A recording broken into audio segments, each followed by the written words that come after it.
ये बहुत बड़ा बात बोला है। जिस प्रकार से ये बोल रहे हैं कि जो सरकार इनका जमीन ले लिया है, उस जमीन के बदले में और एक जमीन इनको देता है, जो उनका उस जमीन का उनको कागज पत्र नहीं देता है, कतियान बनाने नहीं देता है। तो निश्चित है कि जो भी पढ़ाई लिखाई करते हैं, इनके बच्चे पढ़ाई लिखाई करेंगे तो उनको जाति प्रमाण पत्र लगता है, जो कि उसमें खतियान लगता है। तो वो चीज आप लोगों को नहीं दिया गया और जाति प्रमाण पत्र भी आप लोग नहीं बनते। नहीं, बिना पर्चा का कैसे बनेगा? क्या निविदता जो निकाला गया है उसको रद्द करने का बात कर रहे हैं, उसको क्यों रद्द करेगा? जिला परिषद करते हैं, तमाम विधायक बनाते हैं, सांसद बनाते हैं, उसके साथ मुख्यमंत्री भी बनाते हैं। क्या इन मांगों को उन लोगों के सामने आप लोग रखे हैं? जो वर्तमान जो सरकार चल रही है, क्या उनको आप अवगत कराए हैं इस मुद्दे से? अगर विस्थापित को छोड़कर कोई गिरिडीह से आके यहाँ टेंडर लेगा तो ये तो कहीं का। पब्लिक एक्शन न्यूज में आप सभी को स्वागत है। अभी हम लोग चांडिल के जलाशय का जो यहाँ पे जो जितना भी विस्थापित लोग हुए हैं उन लोगों के लिए यहाँ पे आवाज उठाया जा रहा है और यहाँ पे धरना प्रदर्शन हो रहा है। अभी सब समझते हैं कि अभी गर्मी का सीजन है, आज 12 जून है। इसको लेके हम लोग देखते हैं कि गर्मी में भी लोग यहाँ पे धरना प्रदर्शन कर रहे हैं। आज लोग आप लोग जानते हैं कि तमाम जनप्रतिनिधि तो शायद एसी में होंगे, लेकिन यहाँ जो विस्थापित हो चुके हैं वो लोग बाहर है। देख लगा हम लोग बात करेंगे क्या क्या समस्या है यहाँ पर। यहाँ हमारे पास जो जमीन थी, जो हमारा अपना धरोहर था, सब डूब के खत्म हो गया। हमारे पास अभी जो उभर करके समस्या आई है, रोजगार को लेकर आई है। और जो सरकार द्वारा जो जमीन दी गई थी, वो जो अभी का जो जनसंख्या के हिसाब से 5000 लोगों का हिसाब से जो जमीन अलॉट किया गया था, अब वो संख्या जो है आपका कम से कम 50,000 का आंकड़ा पार कर गया है। वो जमीन छोटी हो गई, दायरा बढ़ गया है। हमारे पास रोजगार नहीं है। जो शिक्षा का जो स्रोत होता है वो खत्म हो गया है। हम लोग का जो एक अगर देखा जाए, जो सरकार का जो एक ये क्या बोलते हैं नीति नियम होता है, जो बाकी स्टेट्स में होता है, यहाँ पर वो एकदम नहीं है। यहाँ पर एकदम नहीं है कि उड़ीसा में आप देखिए, सरकार द्वारा वहाँ के लोगों के लिए एक मोटी रकम दी गई है, एंड ऑफ द मनी, तो उससे उसका परिवार चलेगा, एक लंबा पीढ़ी तक वो लोग कुछ कर सकते हैं। लेकिन यहाँ ऐसा नहीं है।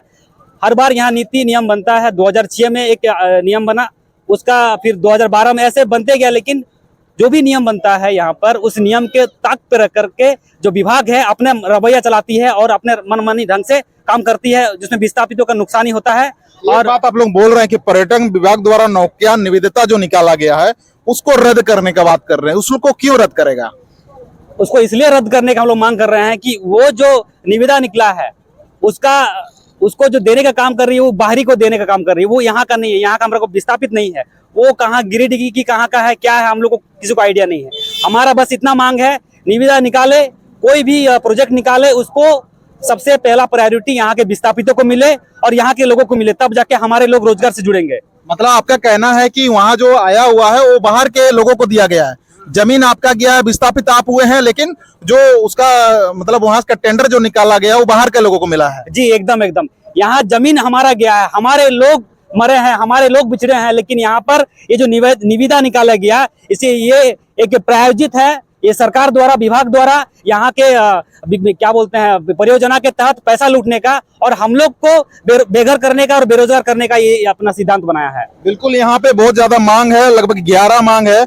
11 मांग में से ये लेटर जाएगा। तो हम ये जानना चाहेंगे कि यहाँ पे जितने भी लोग हैं, जितने भी यहाँ का काम कर रहे हैं, लेकिन जो ये लोग अपना एक जनप्रतिनिधि होता है, जिन्होंने 5 साल में वोट किया जाता है, तो हम ये पूछना चाहेंगे कि आप लोग हर एक 5 साल में वोट करते हैं, आप लोग विधानसभा करते हैं, जिला परिषद करते हैं, तमाम विधायक बनाते हैं, सांसद बनाते हैं, उसके साथ मुख्यमंत्री भी बनाते हैं।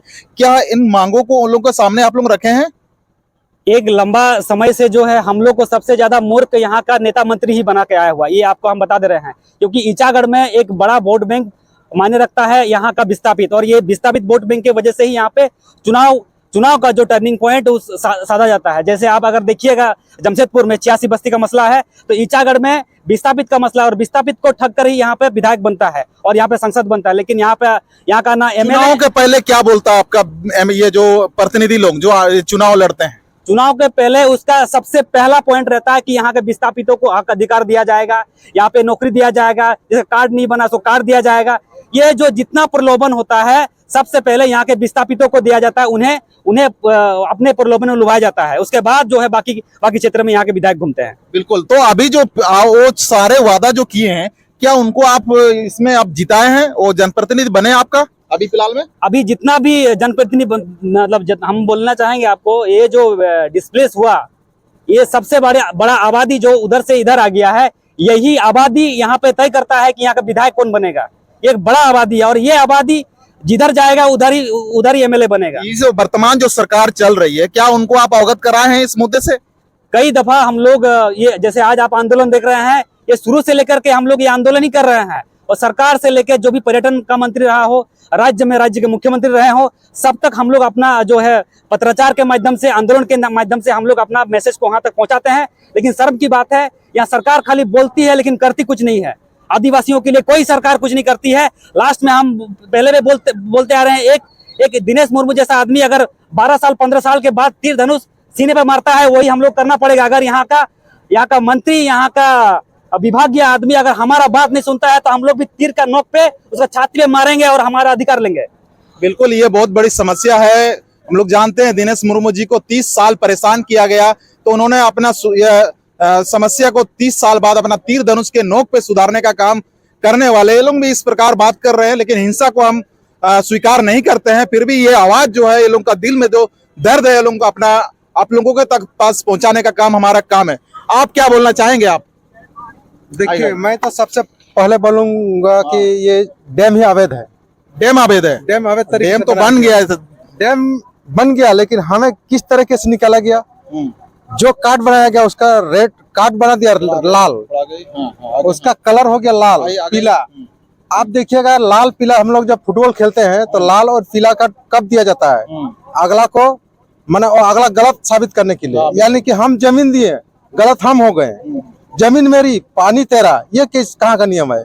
जब जमीन मेरा पानी मेरा तो डैम भी मेरा, सीधी बात है। और यहाँ पर अगर विस्थापित को छोड़कर कोई गिरिडीह से आगे यहाँ टेंडर लेगा तो ये तो कहीं का माने अच्छा बात नहीं हुआ। आपका विधायक कहाँ का है? गिरिडीह का है कि यही इचागढ़ विधानसभा का? मेरा, हम ये बात बता रहे हैं, मेरा क्या क्या समस्या हो रहा है आपका? ये जो समस्या आप बोल रहे हैं, बाहर को टेंडर दिया जा रहा है और मस्त मनमानी रोका, मनमानी वो लोग क्या कर रहे हैं?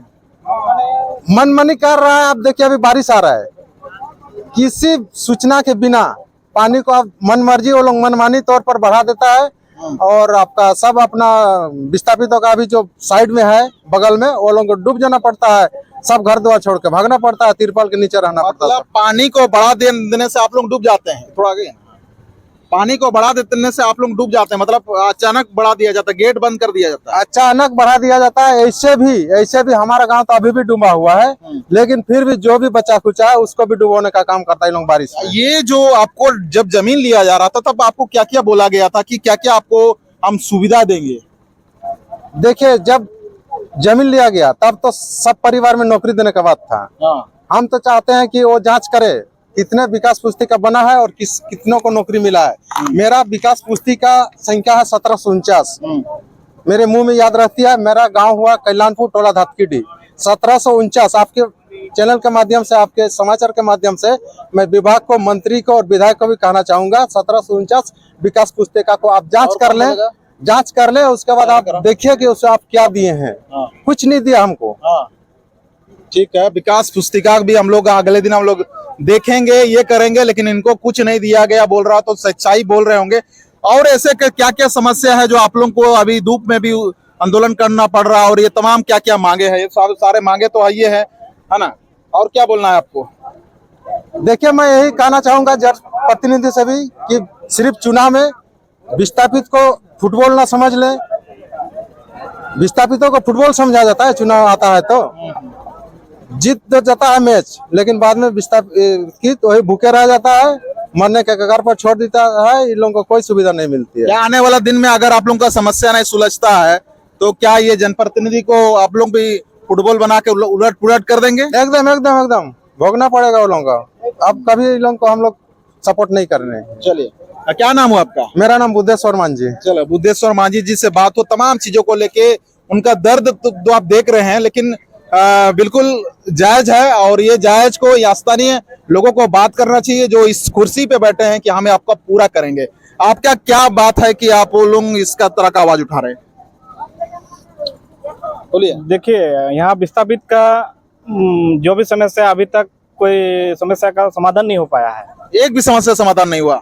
कुछ भी समाधान नहीं हुआ है। जैसे जब डैम बना 1982 में, जब नींव रखा गया डैम का, और जब कंप्लीट हुआ 1992-93 में कंप्लीट हो गया है, तो अभी तक जो भी वादा किया गया था विभाग की तरफ से, तो अभी तक भाई पूरा तो नहीं हुआ है। जैसे हम लोग को विस्थापित कर दिया गया, पुनर्वास क्षेत्र जो पुनर्वास स्थल में हम लोग बसाया गया, वहां पर ना तो जमीन का अभी तक पर्चा मिला है, ना तो कुछ फैसिलिटी लाइन का, ना तो रोड का, ना आवास का, ना कुछ भी जैसे तालाब वगैरह, ना प्ले ग्राउंड, बहुत चीज ऐसा होता है, ना स्कूल है, ना तो हॉस्पिटल है। तो क्या हम लोगों को, क्या जब आप विस्थापित कर देते हैं किसी को भी, पुनर्वास कर देते हैं, क्या इस सब फैसिलिटी विभाग या सरकार क्या हम लोगों को नहीं दे सकती, या तो नहीं मिलना चाहिए हम लोग को? तो हम लोग ये मांग करते हैं विभाग से भी, और जो भी सरकार है, जो मौजूदा सरकार है, उससे भी मांग करते हैं भाई हम लोग का जो भी पुनर्वास होने के बाद जो भी फैसिलिटी मिलना चाहिए, फैसिलिटी से अभी भी हम लोग वंचित है।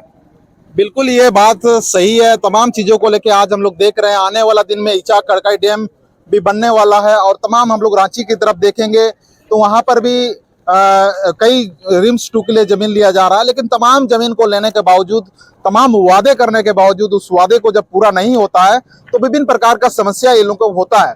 जब ये लोगों को समस्या जब होता है तो उनको पूरा करने के लिए हमारे जनप्रतिनिधि बहुत सारा ये इस पर बात करते हैं, लेकिन उनको पूरा नहीं करते हैं। लेकिन वो समझ में नहीं आता है कि वो जनप्रतिनिधि अपने ही ये सगे संबंधियों को का जो वादे रहते हैं, जो अपने ये मांग रहते हैं, उसको पूरा क्यों नहीं करते। ये चीज थोड़ा अटपटा लगता है। तो क्या क्या मांगों को लेके आप लोग अभी ये कर रहे हैं धरना प्रदर्शन? देखिए, मांग तो है, जो विस्थापितों का मांग है, बहुत लंबा लिस्ट है इसमें।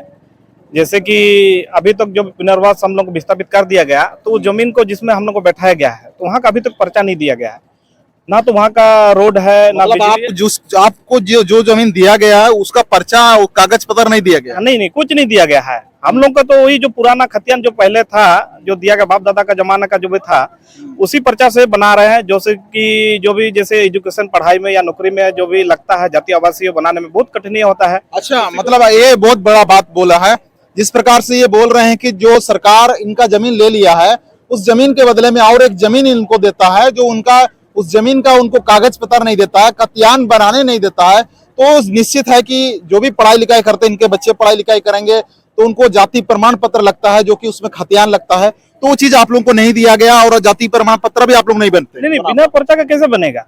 बिना पर्चा, देखिए कोई भी जाति आवासीय पर्चा होना चाहिए। तो हम लोग तो बाहरी, एक तरफ से बाहरी बना के रख दिया है यहाँ का। आप लोग आने वाला दिन में अगर होता है ना, केंद्र सरकार बोलते हैं कभी एनआरसी लागू करेंगे, कभी सीसीए लागू करेंगे, क्या क्या लागू करेंगे बोलता है, तो सीधी सीधी बात है कि ये लोग यहाँ के भारत के भी नहीं होंगे, ये लोग कहाँ कौन सा देश का होंगे ये लोगों को भी पता नहीं है। ये बहुत बड़ा मामला है, इसको सरकार को निश्चित रूप से ध्यान देना चाहिए। हाँ, जो भी हम लोग का पर्चा डूब गया है ना भाई, अब जो हम लोग अभी जमीन दिए उसका पर्चा देना होगा। हम कहाँ से लाएंगे? डूबा हुआ कहाँ भाग के चल गया या सड़ गया है, तो आपको हम लोग को जो जमीन दी उसका पर्चा देना होगा, तब ना हम लोग बनाएंगे जाति आवासीय या कुछ करेंगे। अगर आप जिस तरह से नया नया कानून जो सेंट्रल गवर्नमेंट ला रही है, एनआरसी जो भी है, तो उससे सब तो हम लोग बाहरी हो गए। जब क्या है कि हम लोग मूलवासी हैं, यहाँ से हम लोग जो दादा परदादा सब यहीं के हैं हम लोग। लेकिन अभी अगर गवर्नमेंट हम लोग को दिखाने के लिए बोलेगा कि क्या आपके पास सबूत है, तो भाई कुछ नहीं हम लोग के पास, खाली हाथ है। क्योंकि हम लोग के साथ मजाक किया जा रहा है, मजाक बन के रह गए हम लोग विस्थापित। बहुत बड़ा इशू है। और जहाँ तो हम लोग का जो सरकार है, जो भी वर्तमान, चलिए पिछले बार रघुवर सरकार था, अभी आपका अबुआ सरकार, हेमंत सरकार, आपका तमाम आपका आदिवासी मूलवासी दोनों मिला के सरकार बनाया है, उसको अबुआ सरकार बोला जा रहा है। उनको आप क्या मैसेज देंगे, उनको क्या मांग करेंगे आप? अरे अबुआ सरकार बोल के तो अबुआ करके हम लोग को लूट रहे हैं ना। अबुआ सरकार कहाँ रह गया? हम लोग के लिए कहाँ कुछ हो रहा है? आदिवासी के लिए कहाँ जमीन लूटा जा रहा है, जंगल लूटा जा रहा है। हम लोग के जैसे इचा डैम फिर बनने वाला है, तो वहां पर कितना पता नहीं, कितना वहाँ का जो भी लोकल है, आदिवासी है, वहाँ का मतलब बेघर कर दिया जाएगा। जैसे कि उदाहरण है आपको यहाँ का चांडिल डैम, यहाँ देखिए 118 गांव डूब चुका है। यहाँ पर रह रहे थे ना आदिवासी, कहाँ गए भाई? उन लोगों का कोई सूद लिया है? कहाँ पर बट गया है? कहाँ चल गया? उड़ीसा भाग गए, कोई बंगाल भाग गए, कहाँ चल गए उन लोग? कोई आता पता ही नहीं। हम लोग तो भाई गया भी हो गया एक तरह से। तो इससे अबुआ सरकार होके तो हमको कुछ फायदा नहीं दिख रहा है। अबुआ सरकार बहुत सारा मांग है जो पूरा नहीं कर पा रहे हैं। अबुआ सरकार को समझना चाहिए इस तरह का मांग को। अब अपना ही आदमी को आप विस्थापित करके कहाँ जाएंगे? आने वाला दिन में तो आपको कहीं ना कहीं दिक्कत होना होगा। हाँ, हम तो यही रहेंगे ना, भारत छोड़कर तो नहीं जाएंगे। तो अबुआ सरकार अगर है हम लोग का अबुआ सरकार, तो हम लोग के लिए करे। यहाँ जो विस्थापित हो, हम लोग का जो अधिकार मिलना चाहिए। क्या लगता है आपको, अबुआ सरकार भी फेल साबित नजर आ रहा? पूरा पूरा फेले लग रहा है भाई। जो बाहरी का जो भी इससे पहले जो भी थे, जब 2000 में जब अलग राज्य बना तो हम लोग को कुछ एगो उम्मीद जगा था कि नहीं हम लोग के लिए कुछ अलग राज्य हुआ, आदिवासी के लिए कुछ होगा या विस्थापित के लिए कुछ होगा, लोकल जो अभी यहाँ के मूलवासी के लिए कुछ होगा। कहाँ कुछ नहीं हो रहा है। यहाँ 25 साल हो गया, अभी तक कुछ हमको तो दिखाई नहीं दे रहा है। क्या नाम हो आपका? विनय मुर्मू। चलो आइए, आगे आइए, आगे थोड़ा आइए। ठीक है। हाँ, क्या मांग करेंगे आप सरकार से? सरकार से हम लोग का पुनर्वास नीति में जो मांग है, जो हम लोग का पैकेज, जो पुनर्वास नीति में जो विस्थापित कार्ड में जो उल्लेख किया गया है, उसमें सरासर हम तो दो चीज, जो हम लोग का बीजेपी सरकार आया 2003 में, तो सरासर 2 पॉइंट को जो हटाया गया है। एक नंबर पॉइंट है कि जमीन के बदले विस्थापितों को जमीन दिया जाएगा 1 एकड़। वो 1 एकड़ जमीन वाला हटा के वहाँ क्या किया ना, 75,000 रुपया घोषित किया स्वरोजगार के बारे में। 75,000 रुपया, 75,000 स्वरोजगार का बात तो नहीं था। पहले जमीन के बदले जहाँ विस्थापितों का लोग आदमी का बसाया जाएगा, वहाँ 1 एकड़ जमीन दिया जाता था, लिखा हुआ है कि जमीन के बदले 1 एकड़ जमीन देंगे। लेकिन वो वाला जमीन का पॉइंट हटा के उसमें क्या किया, स्वरोजगार में डाल दिया। जो कि उसमें स्वरोजगार जो था उसमें पहला 25,000 था, उसको 75,000 किया है। 75,000 करने के बावजूद उसको 1 एकड़ जो जमीन था विस्थापितों का, जमीन के बदले जो जमीन दिया देने के बाद, ये अभी वाला सरकार सब क्या क्या मांग कर रहे हैं? चलिए वो तो वो लोगों को, सरकार लोगों को पता है, आप लोगों का मांग पता है, क्या क्या दिया वो पता है। अभी सरकार से आप लोग क्या मांग कर रहे हैं? अभी सरकार से सबसे पहले तो हम पुनर्वास के तरफ से मांग करेंगे। जो पुनर्वास में जो बसा हुआ लड़का लोग है, विस्थापितों लोग है, सबसे पहले वहाँ का जो बसा है वहाँ का पर्चा दिया जाए। जो कि अभी भी बाल बच्चा के लिए जो पढ़ाई के बारे में, अभी मान लिया जाए कोई भी विस्थापित उड़ीसा में रह रहा है, उसका जमीन 35 बछर पहले डूबा हुआ है। जमीन जो है अगर नस्का में देखा जाए तो 30 किलो मीटर के अंदर जमीन के अंदर डूबा हुआ है। लेकिन वो लोग का जो बाल बच्चा का लिखाई पढ़ाई के बारे में जो अभी आई जाति की बात हो रहा है, तो उड़ीसा से यहाँ आना पड़ेगा। अगर उसका पता नहीं है मेरा पिताजी का रिकॉर्ड कहाँ है, लेकिन ऐसे ही चलो पुराना रिकॉर्ड देख के बेचारे आके, या हम लोग को जो यहाँ का जो प्रतिनिधि है उसी पुराना रिकॉर्ड को देख के सिग्नेचर किया जाता है, तब उसको आई जाति मिलता है। तो सबसे पहले कि पुनर्वास में जो बसा हुआ लड़का लोग है, विस्थापित लोग है, सबसे पहले वहाँ को पुनर्वास का जो ये पर्चा दिया जाए, और जो कि सबसे पहले विस्थापित को उतना सताना नहीं चाहिए। तमाम चीजों को आप लोगों को मतलब विकास का ये से दिया जाए। बस इतना ही बोलकर बिल्कुल, बहुत सारे मांग तो है लोगों का, बहुत सारा है। तमाम चीजों को लेके आप तो बड़े बुजुर्ग हो गए हैं और जानते भी होंगे चांडिल डैम बना है, तो क्या क्या आपको समस्या हो रहा? क्या समझेगा, डैम बन गया तो बन गया। अभी हम लोग को जो विस्थापित कार्ड में लिखा हुआ है सर्विस दिया जाएगा, सर्विस भी नहीं दिया। और तुम आपको बोल रहा 2.5 लाख रुपया भी नहीं दिया। 2.5 लाख बोला था, वो भी नहीं दिया। वो भी नहीं। उस समय में 2.5 लाख मतलब समझ रहा है कि 2.5 करोड़ हो सकता था, उस समय का बात है। अभी उस समय अगर आपके पास 2.5 लाख होता तो अभी का टाइम का बात है, अभी मतलब 2.5 करोड़ है। अभी अगर उसी को दिखा जाए 2.5 लाख को 2.5 करोड़ बनाया जा सकता है। लेकिन तो अभी आपको क्या बोलेंगे, आपका जो सरकार आप जिसको वोट देके बनाए हो, क्या बोलिएगा? वोट देके बनाया तो सर्विस लेख दिया तो सर्विस हम ये लोग का दो, नहीं तो सर्विस का पैकेज दे दो। यही खोज रहा है, इसीलिए धरना आ गया। बस इतना ही। चलिए, बहुत अच्छी बात है। तमाम चीजों को लेकर आवाज तो उठाता है बेचारा, यहाँ पे बैठ के अपना लोकतंत्र के हिसाब से धरना प्रदर्शन कर रहा, तमाम चीजों को लेके आवाज तो उठा रहा, लेकिन उस आवाज को सरकार के जनप्रतिनिधि तक पहुंचता तो है, लेकिन उसको ठंडे बस्ते में क्यों डाला जाता है? इसको लेके तमाम चीजों को हम लोग ये लोग बोल रहे हैं कि तमाम सरकारें को हम लोग ये देख रहे हैं, सरकारें अगर इस चीज को नहीं करते हैं तो आने वाला दिन में हम लोग सरकारें को पलटने का भी काम करेंगे। इस प्रकार का चांडिल ये से बातचीत हो रहा है। अन्य वीडियो में मुलाकात करेंगे फिर से पुनः। इस वीडियो में आप लोग बने रहिएगा। उम्मीद करते हैं कि इस वीडियो को जन जन तक इन लोगों के हित के लिए शेयर कीजिएगा और अगले वीडियो में मुलाकात करने के लिए चैनल को सब्सक्राइब करते हुए आगे बढ़िएगा। उम्मीद करते हैं कि आगे हम लोग मुलाकात होंगे। इसी के साथ पब्लिक एक्शन न्यूज में अंत तक बना रहने के लिए जोहार, धन्यवाद।